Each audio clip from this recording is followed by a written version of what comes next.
बिस्मिल्लाहिर्रहमानिर्रहीम। अस्सलाम वालेकुम दोस्तों। कंसिस्टेंसी का टॉपिक हमने शुरू किया था, उससे मुतालिक हमने एग्जांपल कुछ लास्ट टाइम पढ़े हैं। एक और एग्जांपल हमारे पास है। इसमें कहते हैं let x1 x2 up to xn be random sample from normal population with mean theta and variance sigma square. Show that h square equal to summation x minus x bar whole square divide by n minus 1 is consistent estimator of sigma square. तो S square को हमने sigma square के लिए consistent estimator show करना है इस question में। ठीक है, तो एस स्क्वेयर हमारे पास है, ये गिवन है summation X minus bar whole square divide by N minus 1।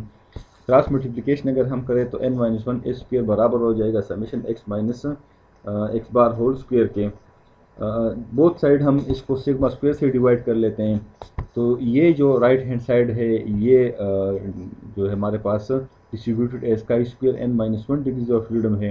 तो हम इसको लिख सकते हैं N minus 1 S square divide by sigma square equal to chi square into N minus 1 degrees of freedom. ठीक है, या इसको हम इस तरह भी लिख सकते हैं S square equal to cross multiplication अगर हम करें सिग्मा स्क्वेयर उस तरफ ले जाए और एन माइनस 1 डिवीजन में आ जाएगा, तो ये हमारे पास इस फॉर्म में आ जाएगा। तो हमने क्योंकि इसको कंसिस्टेंट शो करना है तो वेरिएंस हमने मालूम करना है और फिर इसको हमने n टेंस टू इन्फिनिटी करना है, उससे हमारे पास ज़ीरो आ जाए तो मतलब ये होगा कि ये हमारे पास क्या है, एक कंसिस्टेंट एस्टिमेटर है।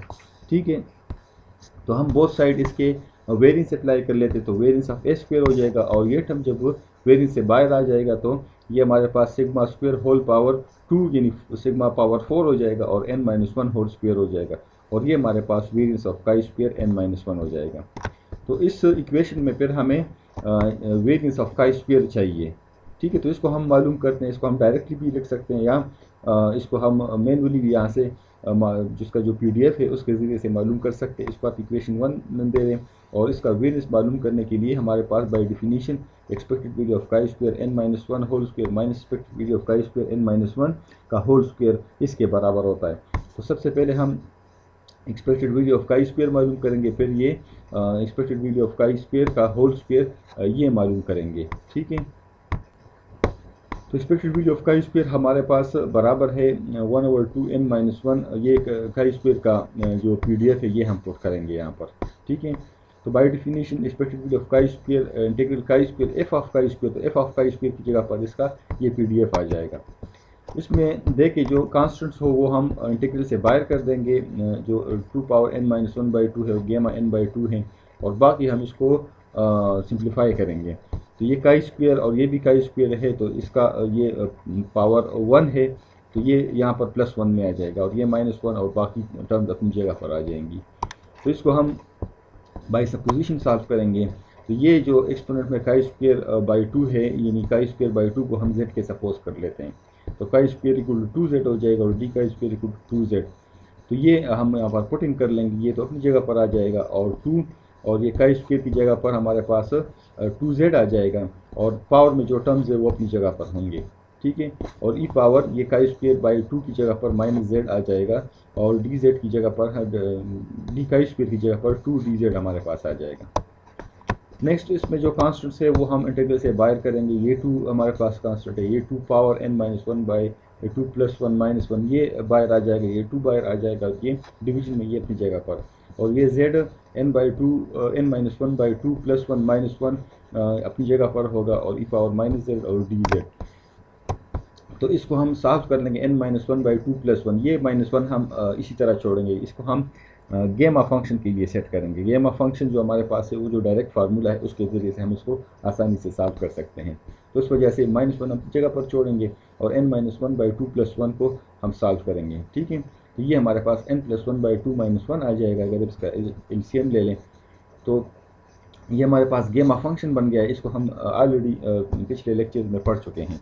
तो ये किसके बराबर है, गेमा n + 1/2 के बराबर है और ये जो टर्म्स है बाकी ये यहाँ पर कैंसिलेशन हो जाती है, ये इससे हमारे पास ये रिज़ल्ट आएगा।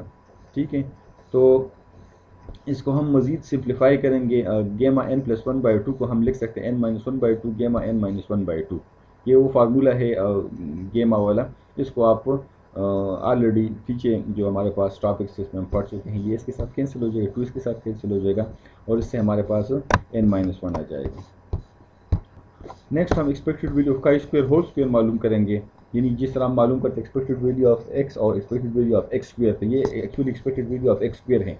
ये स्क्वायर तो अपना काई स्क्वायर का है, इसको आप एज अ होल एक्स या वाई कंसिडर करें, ठीक है। तो actually expected value of Y square है या expected value of X square है, ठीक है। तो उसी तरीके से जिस तरह हमने expected value of chi square के लिए मालूम किया, तो इस होल स्क्वायर के लिए भी हम उसी तरीके से मालूम करेंगे। यहाँ पर जस्ट हमारे पास एक्स स्क्वायर का इजाफा हो जाएगा, ठीक है।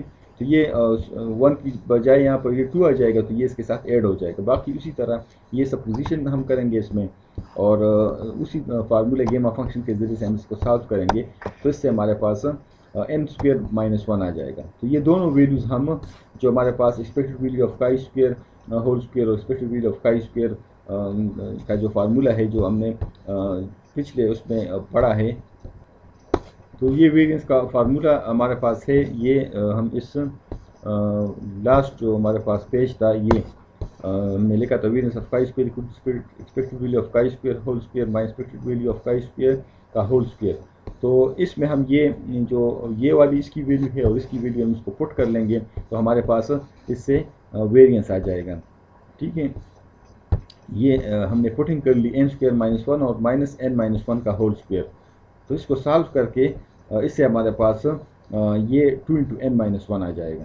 तो इसको फिर हम इक्वेशन 1 में पुट करेंगे, यानी जो हमें चाहिए था वेरिएंस ऑफ काई स्क्वायर, ये इस इक्वेशन में हम यहाँ पर पुट कर लेंगे, ठीक है। तो वेरिएंस ऑफ एस स्क्वायर की ये सारी वैल्यू हमारे पास फिर आ जाएगी, सही है।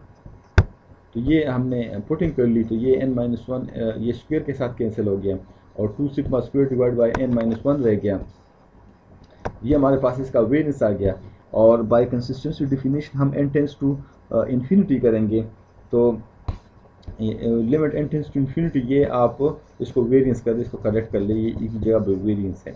तो एस स्क्वायर और limit n tends to infinity 2 sigma square divide by n minus 1। तो यहाँ पर अगर हम इन्फिनिटी पुट करेंगे, इन्फिनिटी माइनस समथिंग इन्फिनिटी आएगा, और समथिंग डिवाइड बाई इन्फिनिटी से हमारे पास 0 आता है। तो it means that limit n tends to infinity variance of s square हमारे पास 0 के बराबर आ गया। तो मतलब क्या हुआ कि एस स्क्वायर हमारे पास कंसिस्टेंट एस्टिमेटर है, ठीक है। अच्छा, ये नेक्स्ट एग्जांपल हमारे पास है, if X is distributed as normally mean mu और variance sigma square in random sample of size n is drawn, then show that sample mean X bar is consistent estimator of mu. इसको हमने जो sample mean X बार है, इस situation में इसको हमने consistent estimator show करना है। तो इसको हम इस तरीके से भी कर सकते हैं, बाय डेफिनेशन जो हमने इंट्रोडक्शन में पढ़ा है कि कंसिस्टेंसी की डेफिनेशन क्या है कि probability t n minus theta estimator minus theta absolute, और ये लेस देन एप्सिलॉन होगा। इसकी प्रोबेबिलिटी हमारे पास 1 है अगर हम n टेंस टू इन्फिनिटी करें, यानी इसका जो डिफरेंस है वो लेस देन एप्सिलॉन आएगा, ठीक है। इसकी प्रोबेबिलिटी अगर हम n tends to infinity put करें तो इससे हमारे पास 1 आता है, सही है। तो यहाँ पर एस्टिमेटर की जगह पर टी एन की जगह पर हमारे पास क्या है, एक्स बार गिवन है, और थीटा तो जनरली नोटेशन है, तो इसकी जगह पर हम, क्योंकि हमारे पास हमने इसको म्यू के लिए शो करना है, तो ये म्यू पुट कर लेंगे यहाँ पर, ठीक है। बाकी टर्म्स अपनी जगह पर होंगे। इसको हम मज़ीद इस फॉर्म में लिख सकते हैं, अगर हम डिवाइड करें इसको, हम स्टैंडर्ड फॉर्म में कन्वर्ट कर लेते हैं और स्टैंडर्ड नॉर्मल डिस्ट्रीब्यूशन के ज़रिए से सॉल्व करते हैं। तो sigma divide by n under root हो जाएगा, यहाँ पर sigma divide by n under root हो जाएगा, ठीक है। ये अंडर रूट एन को हम ऊपर ले जाते हैं, इसमें सिग्मा रह जाएगा यहाँ पर, इसी तरह इस अंडर रूट को भी हम ऊपर ले जाते हैं। तो ये टर्म जो हमारे पास है ये z के बराबर है, ठीक है, और ये अपनी जगह पर हम इसको लिख लेंगे, ठीक है। नेक्स्ट, इस एब्सोल्यूट को ख़त्म करने के लिए हमारे पास ये ख़त्म होगा, तो ये टर्म प्लस माइनस में कन्वर्ट हो जाएगा। तो एक बार माइनस में होगा, दूसरी बार प्लस में होगा, तो माइनस वाला टर्म इस तरफ आ जाएगा और प्लस वाला टर्म इस तरफ आ जाएगा, ठीक है। जब हम एब्सोल्यूट ख़त्म करते हैं तो उसका मतलब क्या होता है कि इसको हम प्लस माइनस फॉर्म में उस वैल्यू को फिर लिखते हैं, ठीक है। तो इसको हम, इस टर्म को हम इंटीग्रल फॉर्म में भी लिख सकते हैं, इंटीग्रल, और ये इसका रेंज होगा, ये minus under root n epsilon इसलिए डिवाइड बाय सिग्मा और plus under root n epsilon divide by sigma, ये इसका रेंज होगा। तो इसको हम इस फॉर्म और में लिख सकते हैं, और ये चूँकि ये n टेंस टू इन्फिनिटी है, तो यहाँ पर अगर हम इन्फिनिटी पुट करें, यहाँ पर इन्फिनिटी पुट करें, तो ये माइनस इन्फिनिटी प्लस इन्फिनिटी में कन्वर्ट हो जाएगा, क्योंकि इन्फिनिटी मल्टीप्लाई समथिंग इन्फिनिटी होता है, यहाँ पर इन्फिनिटी मल्टीप्लाई समथिंग इन्फिनिटी होता है। तो ये minus infinity two plus infinity में कन्वर्ट हो जाएगा। और F of Z D Z ये हमारे पास आपको पता है कि area under the standard normal curve और फुल रेंज हमारे पास माइनस टू प्लस इन्फिनिटी है, ये हमारे पास 1 के बराबर होता है। ठीक है, तो मतलब क्या हुआ, इससे हमारे पास वो राइट हैंड साइड वाला आंसर आ गया। ठीक है, कि ये टर्म हमारे पास लेफ्ट हैंड साइड हमारे पास बराबर होता है राइट हैंड साइड के जो 1 होता है, तो ये से हमारे पास 1 आ गया। तो मतलब क्या हुआ, x bar is the consistent estimator of mu. ठीक है, नेक्स्ट हमारे पास एग्जांपल है, इसको आप ख़ुद देखें, स्टेप बाय स्टेप ये सॉल्व हुआ है। जहाँ पर मसला हो तो मुझसे रब्ता कर सकते हैं, नहीं हो सका तो फिर मैं आपको करा दूंगा। ठीक है, इसको आप ख़ुद देखें। इसी तरह ये काशी डिस्ट्रीब्यूशन से रिलेटेड है, आप इस पर अपनी कोशिश ज़रूर करें। ठीक है, तो तब तक के लिए अल्लाह हाफिज़।